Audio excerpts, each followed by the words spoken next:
सामने खड़ी थी। उम्मीद है आज अच्छी खबर सुनने को मिलेगी। मेघना ने टीवी ऑन किया। कोरोना काल के चलते जहां लोग बड़ी महामारी का सामना कर रहे थे, उसी को मात देने के लिए हमारे देश में कोरोना वैक्सीन बनी और हमारी भारतीय सरकार ने संपूर्ण भारत के लोगों को समय पर कोरोना वैक्सीन का डोज देकर आखिरकार हमें कोरोना जैसी महामारी से बचा लिया है। हमारे माननीय प्रधानमंत्री जी ने अगर इस महामारी के समय अपनी अच्छी रणनीतियां नहीं दिखाई होती तो शायद ही कभी भारत कोरोना वायरस को मात दे पाता। हाँ, शुक्र है भगवान का, अब सब ठीक हो जाएगा। मेघना को इस समय बहुत अच्छा महसूस हो रहा था। तभी इशिता को फिर से प्रोफेसर का कॉल आया। Hello sir. इशिता और मेघना, दूसरे डॉक्टर्स के लैब में कोरोना वैक्सीन बनी और उस वैक्सीन की वजह से ही आज इंडिया से कोरोना खत्म हो गया। अगर तुम लोगों ने मेहनत की होती तो वैक्सीन मेरी लैब से बनकर भारत के लोगों तक पहुंचती। कितना नाम होता मेरा। तुम दोनों बिल्कुल निकम्मी हो, बिल्कुल निकम्मी। सॉरी सर, हम दोनों को इस बात का हमेशा अफसोस रहेगा कि हमने कोरोना काल में लोगों को बचाने के लिए कुछ नहीं किया। यह कहकर इशिता ने कॉल कट कर दिया और अनुज और इशिता ठहाका लगाकर हंस पड़े। लेकिन मेघना के दिमाग में अभी भी कुछ सवाल चल रहे थे। एक बात तो समझ में नहीं आ रही, जो किताब पिछले जन्म में राजकुमारी मेघालय ने रखी थी उसके पन्ने किसने फाड़े होंगे और क्यों? वो लड़का जिसका नाम अभिमन्यु था उसका आगे क्या हुआ था? इशिता सो चुकी थी और अनुज भी अपने कमरे में चला गया था। लेकिन मेघना को नींद प्यारी नहीं थी। उसने किताब को खोला और उसे पढ़ना शुरू किया। राजकुमारी मेघालय को राज्य में फैली महामारी की बहुत चिंता थी।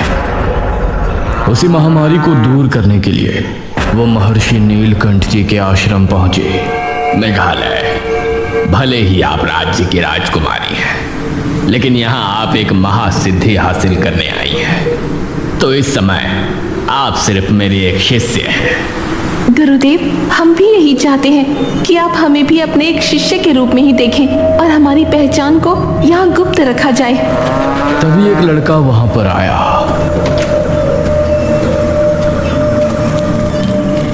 प्रणाम गुरुदेव। अभिमन्यु, कल से आप भी अपनी महासिद्धि की प्रक्रिया शुरू करने वाले हैं। आप दोनों गुरुकुल के वस्त्र धारण कर लें। अवश्य गुरुदेव। मध्य रात्रि के पहर महर्षि नीलकंठ जी अग्निकुंड के सामने बैठे थे और उसी अग्निकुंड के दूसरी तरफ राजकुमारी मेघालय और अभिमन्यु बैठे थे।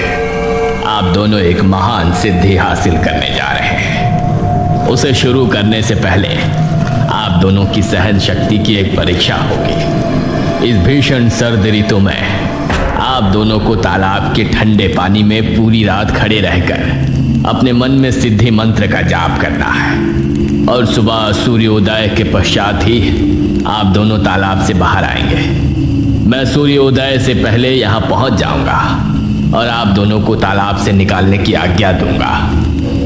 अवश्य गुरुदेव। महर्षि के कहने पर अभिमन्यु और मेघालय दोनों तालाब की ओर रवाना हो गए।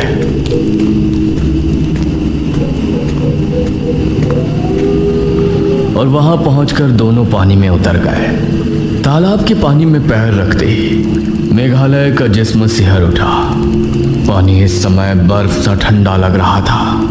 अभिमन्यु और मेघालय दोनों ही पानी में खड़े हुए थे। उनके शरीर कांप रहे थे, लेकिन इसके बावजूद वो अपने हाथों को जोड़े पानी में खड़े थे और मन ही मन सिद्धि मंत्र का जाप कर रहे थे।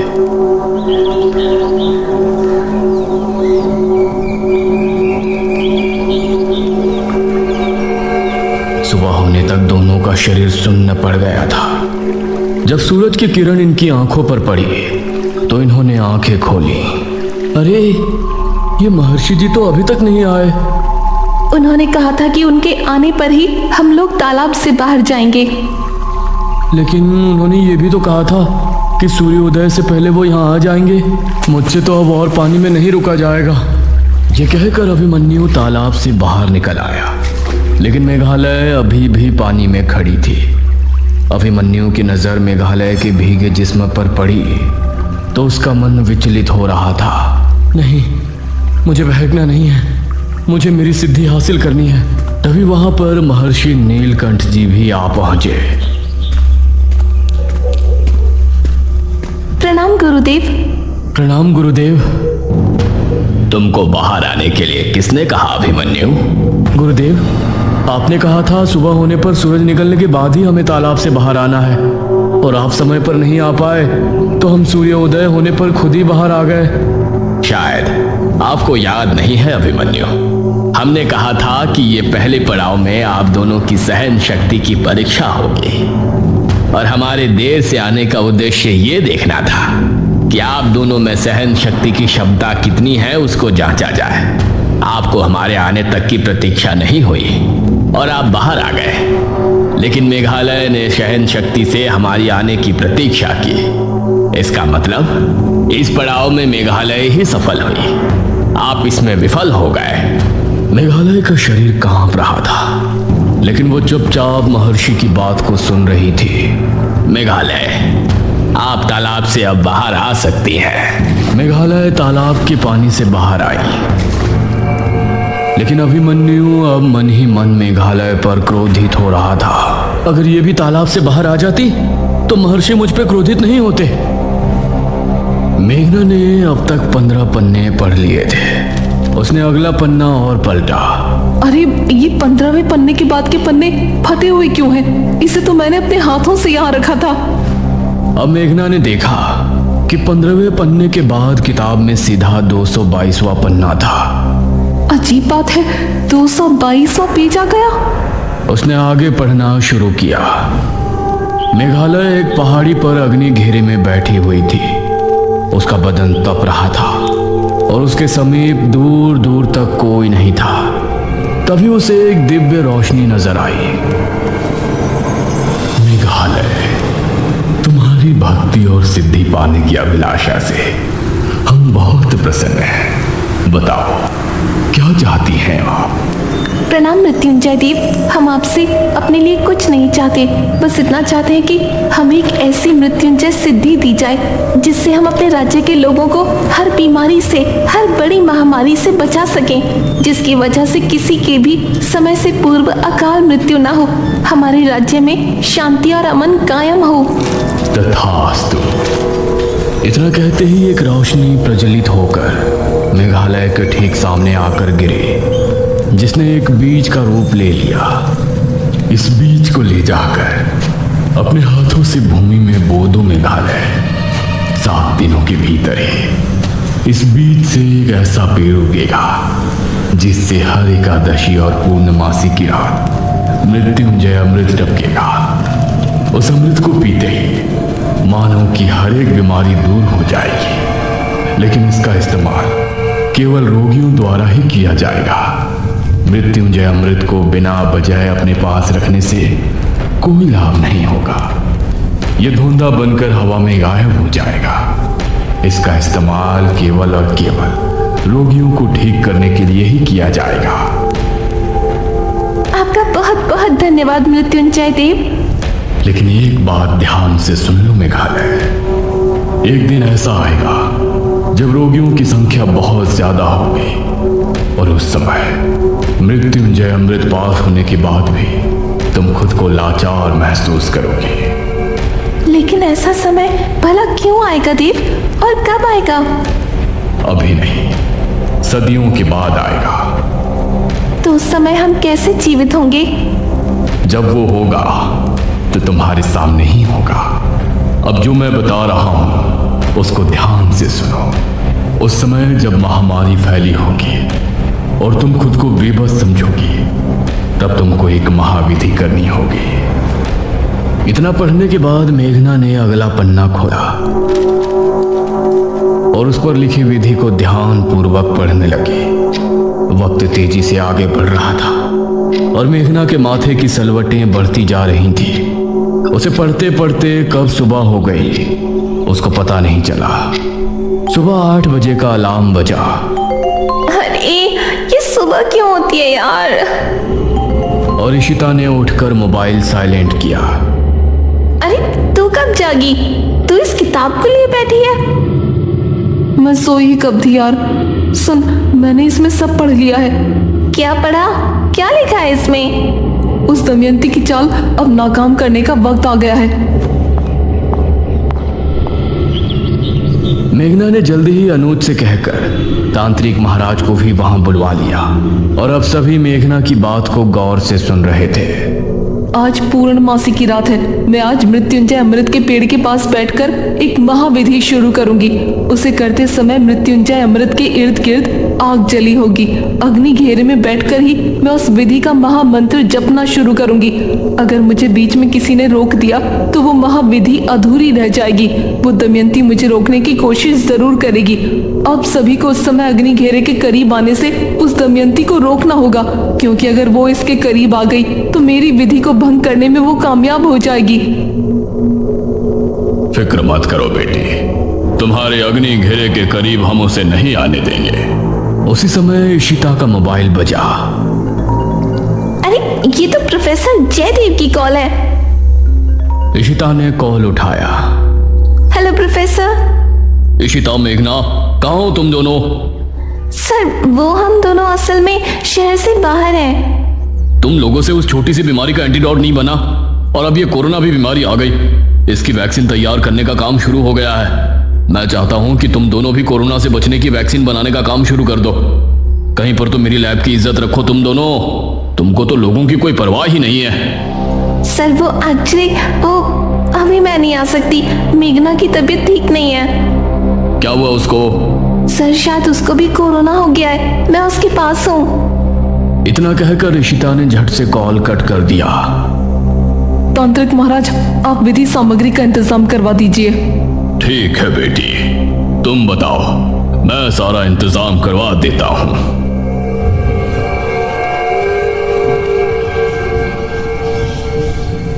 रात को 9 बजे के समय मेघना मृत्युंजय अमृत के पेड़ के सामने बैठी थी। उसके चारों ओर एक अग्नि घेरा जल रहा था। तांत्रिक महाराज के हाथ में नारियल की रस्सी का एक गट्ठर था, जिस पर जगह जगह लाल धागे बंधे थे।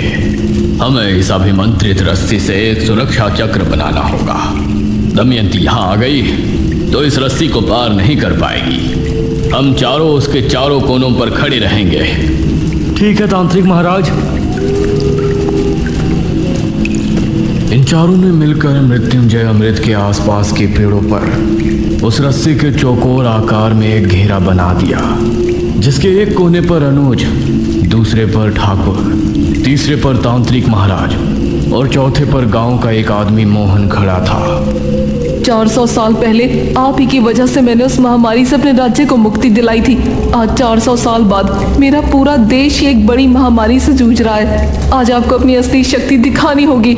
मृत्युंजय देव की जय हो। ये कहकर मेघना ने अपनी आंखें बंद की, अपने हाथों को जोड़ा। उस समय दमयंती अपनी गुफा में बैठी हुई सब देख रही थी। वो मुस्कुराई और खड़ी हुई। अब समय आ गया है मेघालय, मैं तुझे आज खत्म कर ही दूंगी। तेरी मौत का यही समय सही है।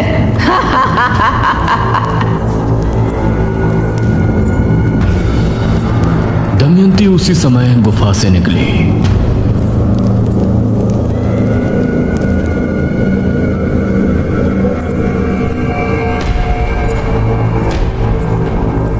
अरे कहाँ जा रही है तू? लॉकडाउन लगा है, भूल गई क्या? वो उस तरफ बढ़ा ही था कि दमयंती उस पर झपटी। अगले ही पल उसकी लाश जमीन पर पड़ी थी, जो पूरी तरह से पीली हो चुकी थी। जल्दी दमयंती बेरमपुर पहुंची और इन सभी को पायल की छन छन सुनाई देने लगी। अरे ये तो दमयंती है। दमयंती ने देखा कि मृत्युंजय अमृत के पेड़ से अब मृत्युंजय अमृत टपकना बंद हो गया था और उससे बहुत ही हल्की मात्रा में हरा धुआं निकलने लगा था। मैं तुझे कभी कामयाब नहीं होने दूंगी मेघालय। दमयंती उसकी तरफ बढ़ी, लेकिन जैसे ही वो रस्सी से टकराई, उसे एक झटका लगा और वो दूर जा गिरी। क्यों दमयंती, मजा आया ना? दमयंती ने गुस्से में अनुज को देखा फिर उसने गांव के उस आदमी मोहन की तरफ नजर डाली और उसे एक कामुक मुस्कान दी। वाह, कितनी जवान और खूबसूरत लड़की है ये, लेकिन इसकी पुरानी वेशभूषा ठीक नहीं लग रही। अगर ये शहर की लड़की होती तो मैं ना जाने क्या कर बैठता। उसकी मन की बात दमयंती ने सुन ली थी। ठीक है, मैं जा रही हूँ।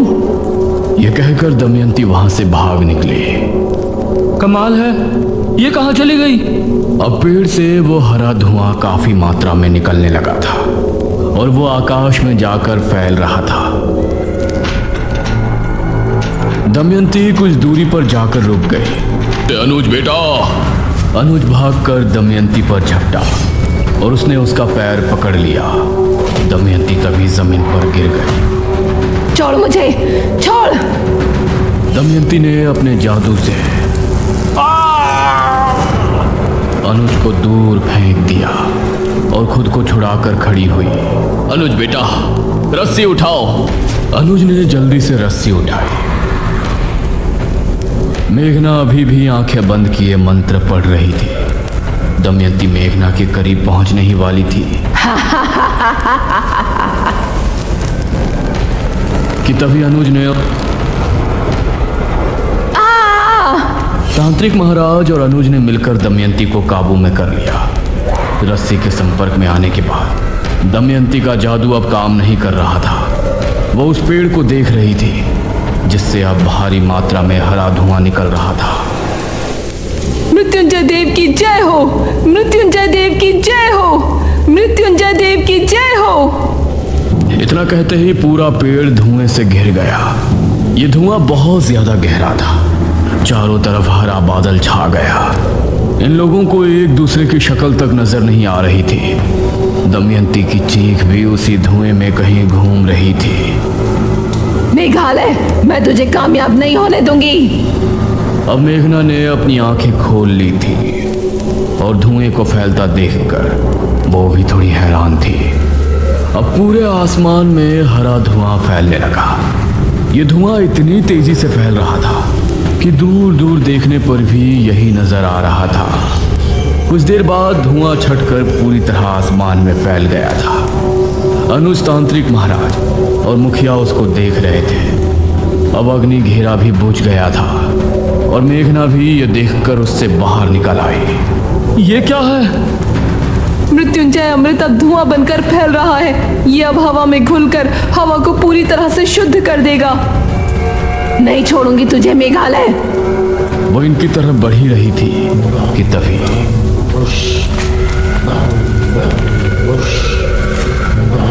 यह आवाज सुनकर ये सभी चौंक पड़े और दमयंती भी हैरान रह गई। अभी तो जा रही हूँ, लेकिन मैं वापस जरूर आऊंगी। वो वहां से भाग निकले। निशिर मोलो सामने से इनको आते हुए नजर आ रहे थे, जिन्हें देखकर ये सभी जल्दी से गांव की तरफ भागे। कोई भी इन्हें पीछे मुड़कर नहीं देखना, भागते रहो जब तक हवेली ना पहुंच जाओ। ये सभी काफी देर तक भागते रहे और हवेली के अंदर आकर ही इन्होंने अपनी सांस तोड़ी। कुछ दिन बाद ये सभी एक साथ हॉल में थे और मेघना टीवी के सामने खड़ी थी। उम्मीद है आज अच्छी खबर सुनने को मिलेगी। मेघना ने टीवी ऑन किया। कोरोना काल के चलते जहां लोग बड़ी महामारी का सामना कर रहे थे, उसी को मात देने के लिए हमारे देश में कोरोना वैक्सीन बनी और हमारी भारतीय सरकार ने संपूर्ण भारत के लोगों को समय पर कोरोना वैक्सीन का डोज देकर आखिरकार हमें कोरोना जैसी महामारी से बचा लिया है। हमारे माननीय प्रधानमंत्री जी ने अगर इस महामारी के समय अपनी अच्छी रणनीतियां नहीं दिखाई होती तो शायद ही कभी भारत कोरोना वायरस को मात दे पाता। हाँ, शुक्र है भगवान का, अब सब ठीक हो जाएगा। मेघना को इस समय बहुत अच्छा महसूस हो रहा था। तभी इशिता को फिर से प्रोफेसर का कॉल आया। Hello sir. इशिता और मेघना, दूसरे डॉक्टर्स के लैब में कोरोना वैक्सीन बनी और उस वैक्सीन की वजह से ही आज इंडिया से कोरोना खत्म हो गया। अगर तुम लोगों ने मेहनत की होती तो वैक्सीन मेरी लैब से बनकर भारत के लोगों तक पहुंचती। कितना नाम होता मेरा। तुम दोनों बिल्कुल निकम्मी हो, बिल्कुल निकम्मी। सॉरी सर, हम दोनों को इस बात का हमेशा अफसोस रहेगा कि हमने कोरोना काल में लोगों को बचाने के लिए कुछ नहीं किया। यह कहकर इशिता ने कॉल कट कर दिया और अनुज और इशिता ठहाका लगाकर हंस पड़े। लेकिन मेघना के दिमाग में अभी भी कुछ सवाल चल रहे थे। एक बात तो समझ में नहीं आ रही, जो किताब पिछले जन्म में राजकुमारी मेघालय ने रखी थी उसके पन्ने किसने फाड़े होंगे और क्यों? वो लड़का जिसका नाम अभिमन्यु था उसका आगे क्या हुआ था?